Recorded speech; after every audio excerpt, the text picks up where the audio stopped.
to respect and acknowledge and honour the Aboriginal people of Australia's Northern Territory and recognise the continuation of culture, connections to land, water and country. We pay our respects to elders past, present and future. So welcome to the Deep Dive Brolgas Awards 2025 webinar. We will be covering today sections 4, being customer service, and sections 5, sustainable, responsible business. This session is being recorded. If you have any questions, please, don't hesitate to raise your hand or add to the chat. We will have time after each section so you can ask questions or ask us to explain something further if you like. So today, Nick and I are being joined by Jodie Summers, who's Associate Vice-Chancellor of Central Australia for Charles Darwin University, and most importantly, the Chair of Judges for the Brolgas Awards and also a National Awards Judge. I would also like to thank Grant Wan for his input into this webinar. Grant has written multiple winning Brolgas Awards, also been a Brolgas Awards and National Judge for a very long time. And yeah, it was wonderful that he gave me some good tips and ways to actually present for you as another version of support for you as entrants. A key point Grant wanted to really make was you want the judge wanting you to win. So I guess it's like putting a resume out, put it up as, really putting your best foot forward, but also give your festival event or your business, total passion, enthusiasm. It's not a, boring written assignment. You really high home that, enthusiasm of your business. So section 4 is excellence in customer service. So before starting, a reminder, the difference between service and experience. So customer service is what you do to meet the expectations of the customer, and the experience reflects the emotions and the impressions that they get from your service. So I guess it's probably just key to remember that while you're doing your writing of the submission. So like previous sections, it starts with an overview, show your passion, enthusiasm, and introduce this section. So don't make it too brief. Again, this is where you show your flair. So consider how your feedback, sorry, press the button, and how you gather feedback and how you handle complaints and how you escalate them and how you make changes to overcome them. And when do you when you don't meet visitors' expectations, what changes do you put in place to ensure that doesn't happen in the future? Highlight what you already do pre, during and post for visitors. So again, a little brief overview of those stages, which, again, is great for an introduction. And last of all, as we've kind of suggested for all the other suggestions, do a measurable goal. This is a great hook for the judges to go, oh, right, this is what I'm going to read on about. So Jodie, would you mind explaining or, giving the judge's perspective, I should say, on 4.1, noting this question is actually worth 10 points.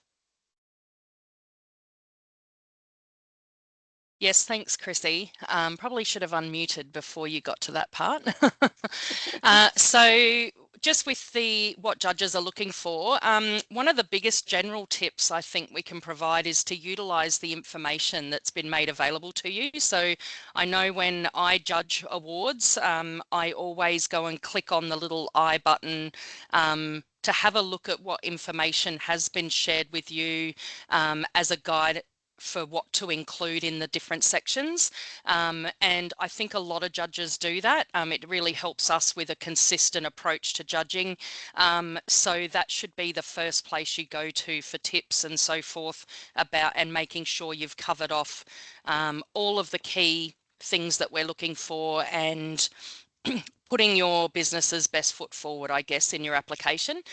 Something that Chrissy mentioned that Grant wanted highlighted, as well as just the importance of the introduction and bringing judges on the journey. So while the question sort of asks you to list initiatives and so forth, it's really important to spend a little bit of time at the beginning just to set the scene around how you demonstrate, how you value customer service in your business. So sharing your customer service philosophies and values and things like that. And then making sure that to demonstrate, you are giving examples. So listing those initiatives, where you've got those initiatives from, you know, what's prompted the initiatives, what you've wanted to achieve from them, because then that helps you to describe and demonstrate how you achieve them a bit further on in the submission and questions. So using this section here about how you collect feedback and use it to refine and improve, and then making sure, again, just going back to that evidence, really providing evidence of strong systems and processes that help you to guarantee that high level of customer service in your business. Something that's often overlooked in responses throughout applications is probably your number one asset, which is your team. So the asset with staff, you know, investing in your staff, how you value your staff and their role in delivering customer service to your guests and visitors, how you improve your facilities, all of those sorts of things should be considered in your response as well. Next slide, please, Chrissy. Yes, sorry, I think I did. No, you're right. So I guess with when I was saying it before about listing the initiatives and so forth, really demonstrating what influenced that. So what made you come to that initiative to implement in your business? Was it feedback from a customer? Was it something you've learnt from elsewhere? Is it something you've experienced from elsewhere and really wanted to bring to your customers and so forth? I think a really good place to have a look for inspiration for the customer service side of things is your reviews. So going to the reviews that you have online and reading through, what we really like to see is including some of those reviews either in your text as quotations or as an image, and then you demonstrating how you responded. So finding reviews that you have online where you've provided a response to that, whether that be through a change in your business or the way you've responded directly to that customer, I think really says a lot about how you value customer service. And also it can remind you of some of the things you've done. So it can be a bit challenging come the end of the year to think, oh, what did I do all year? What were the different things I did? But going back to those reviews, you can often remember some of those small changes and so forth that you've done to really enhance that customer experience.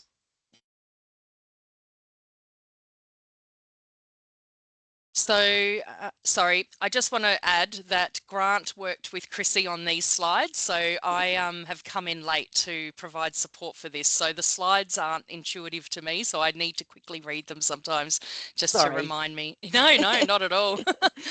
Just to remember where we're at and so forth. But yeah, I think as I've said already, you can utilize just demonstrate how you invest and how you value customer service, and you can do that through different ways. Something we all really look for is that investment in staff, but you can also do it through the data. So looking at how much time or money you've spent in implementing different initiatives and so forth. But it's really important to not just put the data in, but to then provide the context around the data. So explain you know, use the data to support the services, the initiatives, I guess, that you're describing in your response. And then this probably is part of that same thing, is the outcome of it as such sort of thing. So again, data is king. Correct. Yes. So really it's you can't just make statements to say, oh yep, our customers have a great experience. We really need evidence and examples of how you've created that experience and how your customers have received that experience through their reviews and so forth. And like I said, the biggest thing that often gets missed in submissions is your number one asset, your staff and your team, and how, because they're the ones actually directly providing that experience to your customers. So your investment in them is an investment in customer service. And as Jodie mentioned earlier about the visual evidence, so a reminder that you have 30 visual evidence or images, supporting images, as such sort of thing, to utilise across the submission.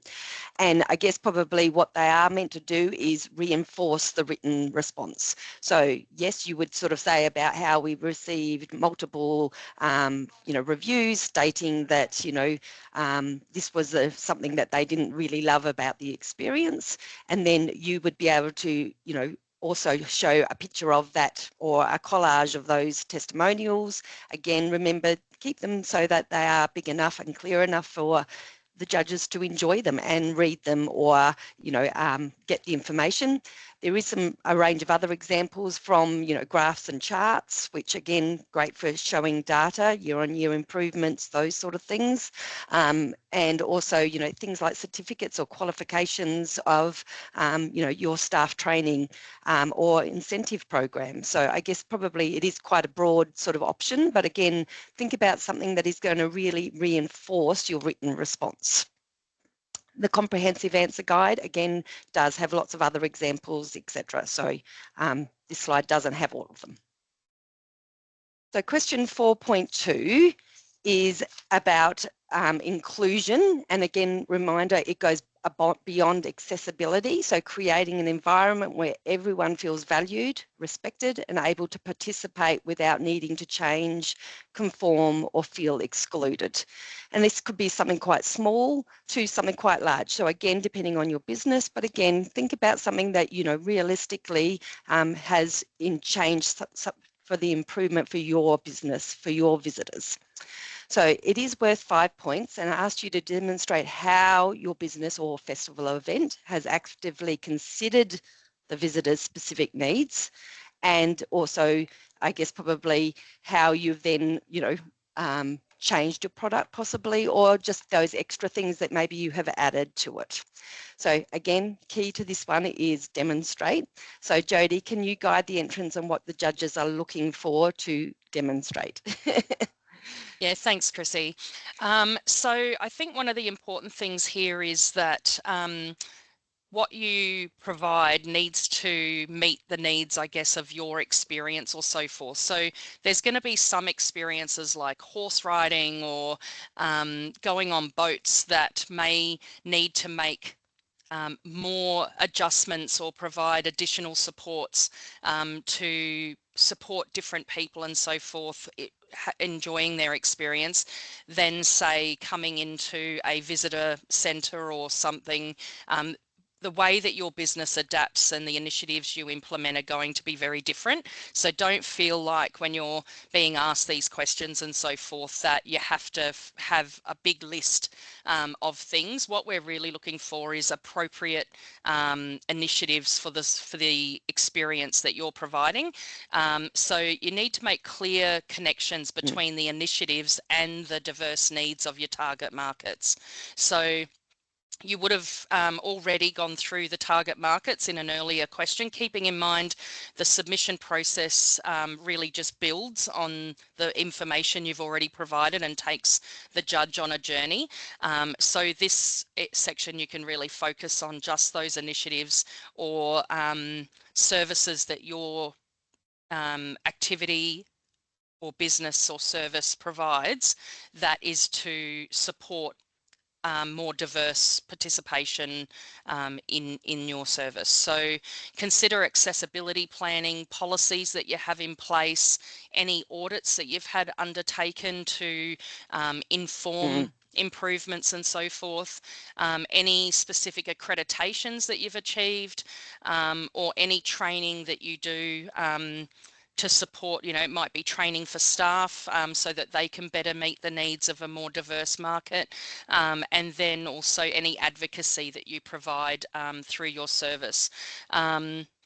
It's really important to make sure when you're providing responses that there's a really clear rationale throughout the information that you provide, so that we can make those direct connections from initiative to outcome in relation to, you know, the diversification of the business in meeting the needs of everybody. And sometimes that can be things around access, how people access your services or your activities. It might be dietary, supporting the dietary needs of people. So there's lots of different ways that you can do that. There's a lot of, I'll just point out too, that there's a lot of information on the slides, so that'll be a really great tool and reference for you later to come back. And I'm really trying not to just repeat what's on the slides, but provide some additional insights, I guess, from a judge's perspective. So yeah, please do refer back to the slides as well for further information. So we'll just show kind of what is for that whole bit. So it is a free text question, which is unlike most of the other questions as such in this new guided format. Happy for me to keep going, Jodie? Yeah, no, that's okay. I can take it. So Thank you.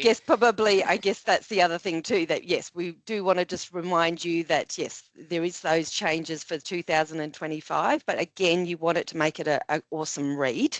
So back to you, Jodie. Thank you. Thanks, Chrissy.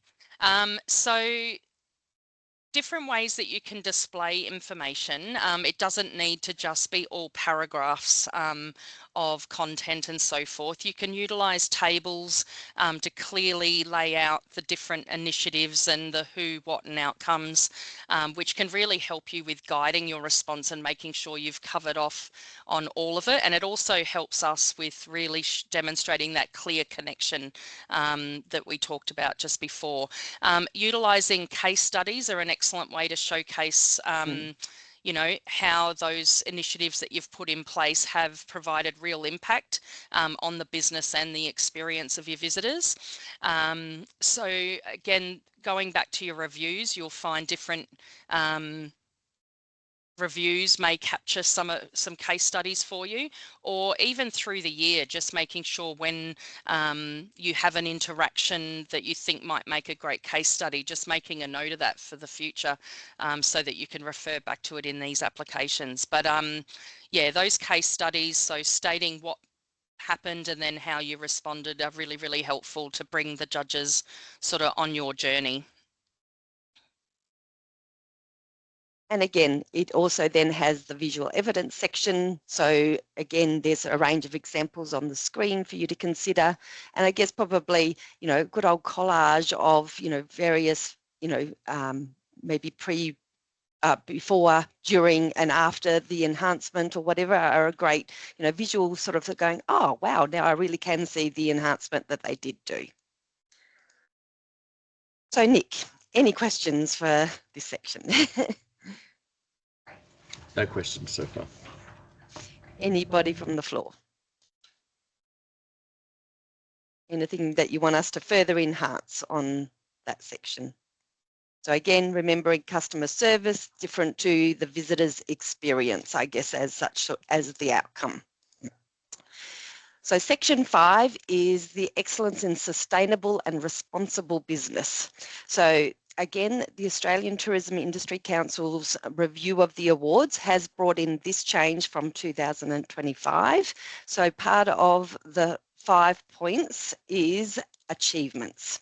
So the first bit is actually that you are either a sustainable tourism accreditation, or hold I should say, or you've achieved the business standards. So every entrant into the awards must pass, you know, the business standards if they're not accredited. So every entrant will receive 2 points for this.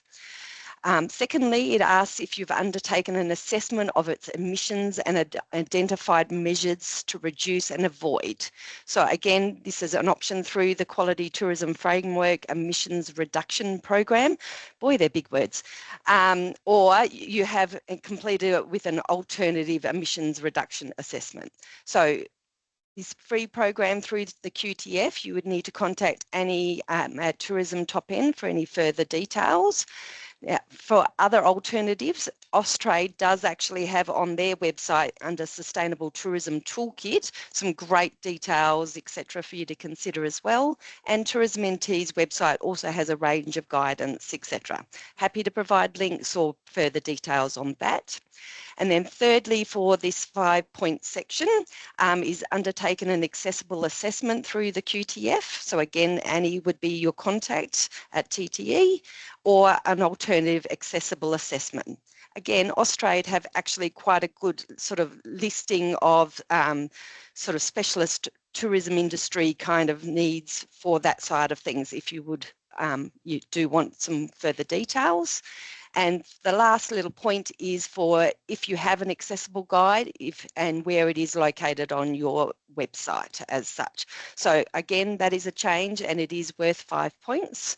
The other thing is the accessible question set of asking if you've done the program or got the guide is also asked in 4.2, but not worth any points. So I know it's repetitive, but that's how they've chosen to do it this year. Again, any questions on how this assessments, achievements is the word, here to support you as such. So the actual question for, section 5 is again asking you for an overview. So again, start with a nice introduction. Again, trying to consider your overall philosophy or, your visions for being a responsible business as such, or event or festival. So again, talk about some of, the documents you might have in place. Also then consider, who is responsible for these plans and how they are driven through your business. Discuss how you share with not only your staff, not only fellow industry, the broader community, and most importantly, your visitors. And again, a measurable data or measurable goal, I should say, again, something that the judges are going to go, oh, right, now as I read on, I'm going to see how they achieve that measurable goal.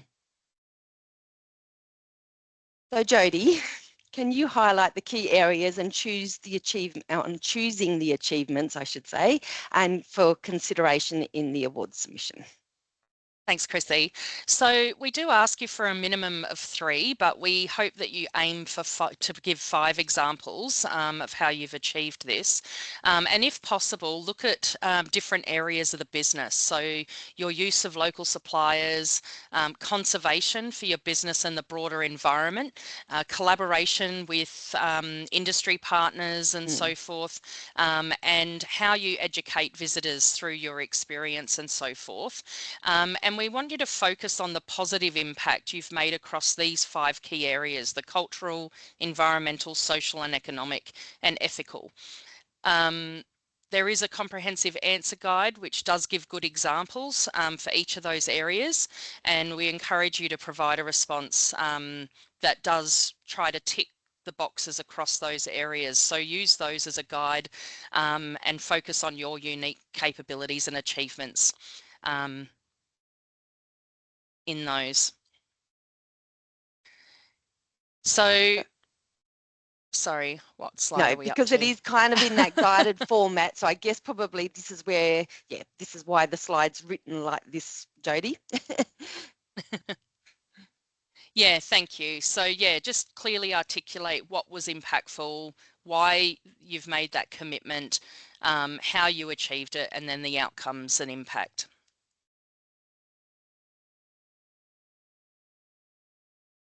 We talked about case studies earlier, so consider using those case studies to really make your answer more comprehensive and demonstrate the actual benefits that have come from the efforts that you've put in. So yeah, finding case studies that just really bring home your response would be really helpful. And again, I guess probably do try and remember it is meant to be in the qualifying period. So try not to just talk about something that you've kind of been doing forever. Make sure it is something that's happened as, you know, over this last year, literally. So again, visual evidence, a range of examples for you to consider. Good graphs are always awesome to be able to sort of see that year-on-year changes, or how, you know, that you know, improvement has also, you know, had a big impact as such sort of thing for you. Any questions for us?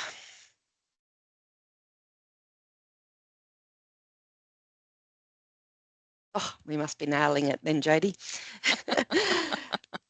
Okay, so last of all, another change, but by the sounds of things, a lot of entrants in the past have been doing a sort of final remarks section, you know, adding that little, you know, ending, I guess, probably to really let the judges know, you know, what, why they should be the winner. So again, remembering, you know, Grant's tip that you really want the judges to, you know that you are a quality business. So again, finish strong. And Jodie, give us a tip on what you love to see as your final remarks. Okay, thanks, Chrissy. So I guess exactly what Grant was saying, the judges really get taken on the journey that you provide, in terms of, like, we actually feel the experience when applications are well written, and we can really feel the passion that you bring to your business. Nobody has the passion for your business that you do. So it's really important that you really reflect that in all of your application. We really want the judges to know that you're an award-winning business, and connect emotionally and personally to the judges. You're only limited to 100 words, so use each of them to really make sure your business stands out. The judges will review many applications, and having been a part of deliberations and so forth with judges, they really do get invested in different businesses and so forth based on the passion that's come through in the application. And it's really important too, though, to really just keep a clear message throughout the application. So avoiding sort of going off on tangents and so forth, but keeping the information really succinct, but demonstrating your passion for your business and what the service that you're providing to our visitors. And it could be as simple as consistently having your vision, mission kind of coming across, and then a nice little final remarks that reinstates that. So for your diary, so a reminder, nominations do close on the 6th of August. Submissions are due at midnight on the 3rd of September. And the Brolgas Gala is on Saturday, the 8th of November in Darwin. For our entrance support, there is going to be a change, which I did mention in the last webinar, for the final draft review, or the mock judging as we kind of call it. So mainly being that, you know, in previous years, so many have put their mock judging up on that very last day that it's closing, and to also be able to cater for these changes in 2025, really do encourage that, you know, even you know, long-term entrants actually do consider a mock judging just being this new guided format. So we are going to do an expression of interest, and for 3 blocks as such sort of thing. So the first block being 1 to 6 August, second 7th to the 13th of August, and the third block, which will have some limited spacing because it is those sort of last dates, 14 to 20 August. And the main reason we do have to close it well and truly on the 20th of August is being that it gives the mock judge time to do it, give you good, you know, feedback, and you to then be able to, you know, do the changes, add to it, take away, whatever, in your submission before the 3rd of September. So an email will come out shortly to all nominees about this expression of interest. Otherwise, I would like to thank Jodie very much for, as always, you know, supporting entrants and the Brolgas Awards. I thank you for joining us today. Tourism NT team, as Nick and myself and Lauren and others are here to support you. So emails on the screen, phone numbers there as well, anytime if it's questions or wanting something to be clarified, please don't hesitate to contact us. Thank you again for joining us today. Thank you. Thank you so much. Have a great day, ladies. Enjoy. Thank you.